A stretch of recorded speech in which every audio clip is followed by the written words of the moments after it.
বোলে সহজে জাষ্টিফাই কৰিব নোৱাৰি যাক ডাক্তৰী ভাষাত ছাছপেণ্ডেড এনিমেশ্যন বুলি কোৱা হয় মানে মৰা যেন লাগে কিন্তু জীয়াই থাকে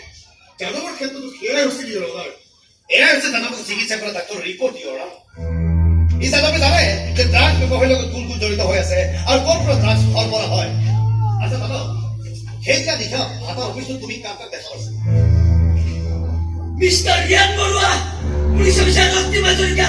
প্ৰধান কাকুতি আৰু আগে তো দেখছিল এটাই কিন্তু ড্ৰাগছ ব্যৱসায়ৰ লগত জড়িত হৈ আছে ইয়াৰ লাভ এইবোৰ চব মনে সজা কাহিনী ৰঙাৰ যাদৱ ঘৰ কৰি দেখা দবিকৰ মানুহ এজনক সজাই পৰাই আদালতৰ মজিয়াত যাদৱ কৰা বুলি ক'লেই নহ'ব নহয় যাক আপোনালোকে অতিমাত্ৰা যাক চিন্তা কৰি তাক ভাৰী প্ৰমাণ শেষ কৰিব বিচাৰিছিল যাৰ বাবে পুলিচ অফিচাৰ ৰক্তি ভাজৰিকাই আইনৰ নিয়ম উলংঘা কৰি বডিটো পষ্টমৰ্টেম নকৰা কৰি সোনকালে বডিটো সৎকাৰ হোৱাটো বিচাৰিছিল য'ত সহযোগ কৰিছিল প্ৰভাত কাকতে প্ৰথমে যাদৱ মৃত বুলি সকলোকে প্ৰত্যাহাৰ কৰিছিল কিন্তু তেতিয়ালৈকে যাদৱৰ দেহান্তত নাছিল আৰু ইয়াৰ সাক্ষী হ'ল দ্ৰৌপদী দ্বাৰা প্ৰথমে যাদৱৰ দেহাটো গৰম হৈ আছে বুলি সকলোকে কৈছিল কিন্তু এয়া দ্ৰৌপদীৰ মনত ভ্ৰম বুলি কোনে কথাটো গুৰুত্ব দিয়া নাছিল আৰু সোনকালে বডিটো শ্মশানলৈ নিয়া নামটো আছিল প্ৰভাত কাকতে ভাল আছিল বৰষুণে মিলি পঠাই দিলে মোৰ সহকৰ্মী উকিল ডাঙৰীয়াই যিকেইটা প্ৰমাণ দিলে সেইকেইটা কেৱল মুখৰ কথাৰে আপুনি আমাক দোষী সজাব নোৱাৰে ডাঙৰীয়া আমাক বুলি ক'লে যে তাৰমানে ড্ৰাগছ ব্যৱসায়ীৰ লগত আপুনি জড়িত থকাটো হয় আপোনাৰ যে ড্ৰাগছ ব্যৱসায়ৰ লগত জড়িত হৈ আছে তাৰ প্ৰমাণ মোৰ হাতত আছে মই মহামান্য বিচাৰপতিক আবেদন জনাইছো পুলিচ অফিচাৰ ৰক্তিম হাজৰিকাক কাঠগড়ালৈ আহিবলৈ অনুমতি প্ৰদান কৰিছে অবজেকশন ওভাৰৰুল অনুমতি প্ৰদান কৰা হল থ্যাংক ইউ যাদৱ তুমি যাব ৰক্তি মাজৰিকা হাজিৰ হও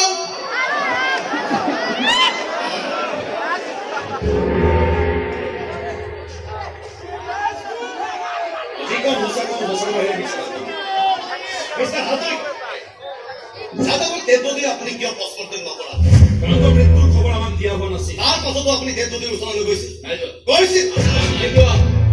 এৰপৰে হত্যাৰ সমস্যা কেসটো এন্ট্ৰি কৰা হয়েছে আৰু এন্ট্ৰি কৰা কেছটো উঠাই নলয় আপুনি দ্ৰৌপদী দেৱক হেঁচাত কৰিছিল মিছা কথা কেছটো উঠাই ল'বলৈ আপুনি এদিন আহি ভয় কৰোৱা নাছিল প্ৰমাণেও মোক বহুত ধৰণে ভয় খুৱাইছিল নাই নামানে কথা কেৱল মুখৰ কথাৰে আপুনি আমাক দুখী সাব্যস্ত কৰিব নোৱাৰে আদালতত প্ৰমাণ লাগিব প্ৰমাণ আছে আপুনি যে দ্ৰৌপদী দেৱক হেঁচাত প্ৰয়োগ কৰিছিল তাৰ প্ৰমাণ মোৰ হাতত মজুত আছে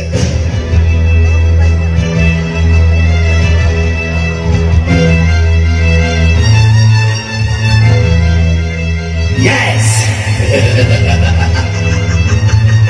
Minutes কৰিছো মই মেনেজ কৰিছে মেনেজ দ্ৰৌপদী কঁকালত ব্যৱহাৰ কৰা জন ৰিয়ান বৰুৱা হয় যাদৱ ড্ৰাগছ খাই মৰা নাই তাক মাৰি পেলোৱা হৈছে তাক মাৰি প্ৰমাণ নোহোৱা কৰা হৈছে দ্ৰৌপদীকো মাৰি পেলাব একো দাবী কৰিব নোৱাৰে আৰে ড্ৰাগছৰ গেংটো বৃহৎ এই গেংটো এই প্ৰভাতৰ পৰা আৰম্ভ কৰি দ্ৰৌপদী ট্ৰান্সফাৰ দৰে উকিললৈকে জড়িত হৈ আছে আৰে মোৰ দৰে খাকি পোচাক পিন্ধা মানুহ ইয়াত জড়িত হৈ আছে গতিকে ভালেৰে কৈছো সময় থাকোঁতেই কেছটো উঠাই লওক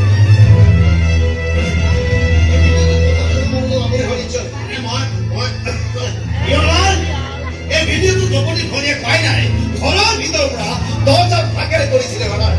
এনেকুৱা এটা ঘটনা ঘটিব পাৰে বুলি মই আগৰ পৰাই অনুমান কৰিছিলো আৰু সেইকাৰণে দ্ৰৌপদীৰ ভনীয়েক মাইনাক মোবাইলটো হাতত তুলি দি কেনেকৈ ৰেকৰ্ডিং কৰিব লাগে শিকাই থৈছিলো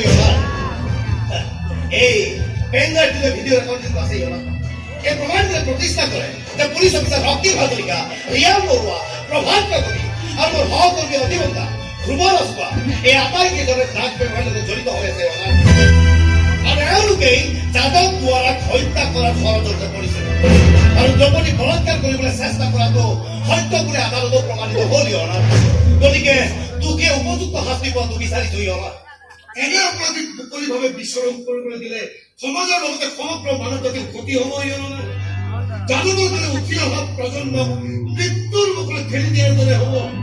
মোৰ ছোৱালী দ্ৰৌপদীৰ দৰে সমগ্ৰ ৰাজ্যত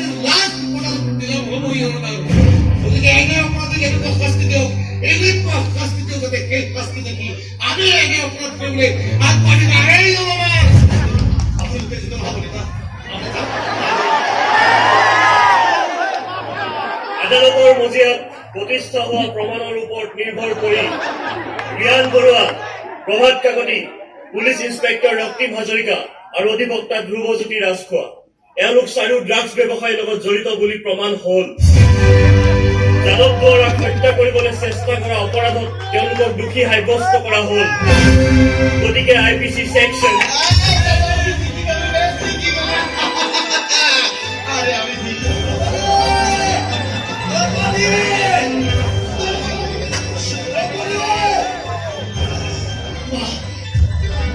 যুগে যুগে প্ৰমাণৰ পাছত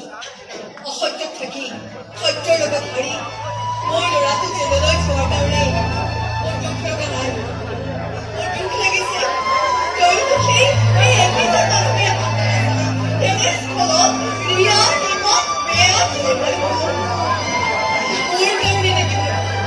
মোৰ দেহত গৈ থকা তেজখিনি বেয়া তেজ লাগিব।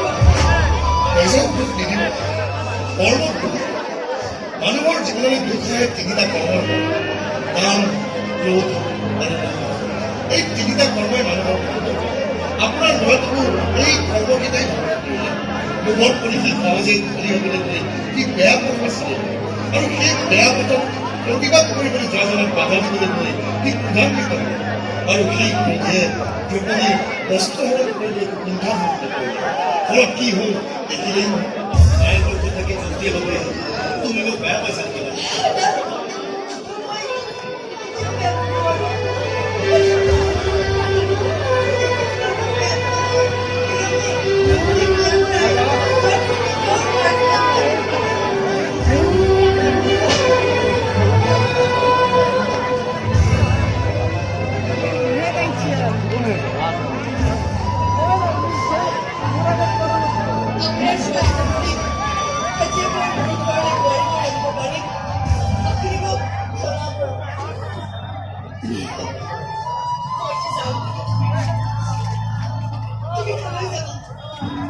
তোমাৰ দেউতাও কৈছে যেনেকৈ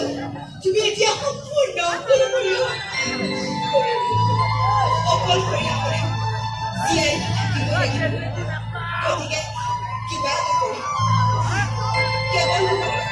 বিদুষৰ তাৰ বিয়াত মাতিবলৈ নাপাওঁ। হাজাৰ কষ্ট কাটি কৰি মই Excuse me. আপুনি যদি বেয়া নাপায় মই আপোনাৰ কথা কেইটামান কওঁ। মই বন্ধু মোৰ এই সংসাৰত কোনো নাই নাই যদি কিন্তু ভাত পুঠি খাই থকাৰ পৰা মই এটা চৰকাৰী চাকৰি আছে। মোৰ বিয়া পাতিব মন যায়, বহুত ছোৱালী চাইছো, পচন্দ কৰিছো, কিন্তু মনৰ কথাবিলাক কওঁ বুলি ভাবি থাকোঁতে বেলেগে খাপ পাই লৈ গুচি যায়। যেনেকৈ দ্ৰৌপদী বিলে বুজি পৰে গতিকে তোমাকো বেলেগে খাপ পাই নিয়াৰ আগতে মোৰ বুকুৰ মাজত সোমাবা, বিয়াত বহিবা।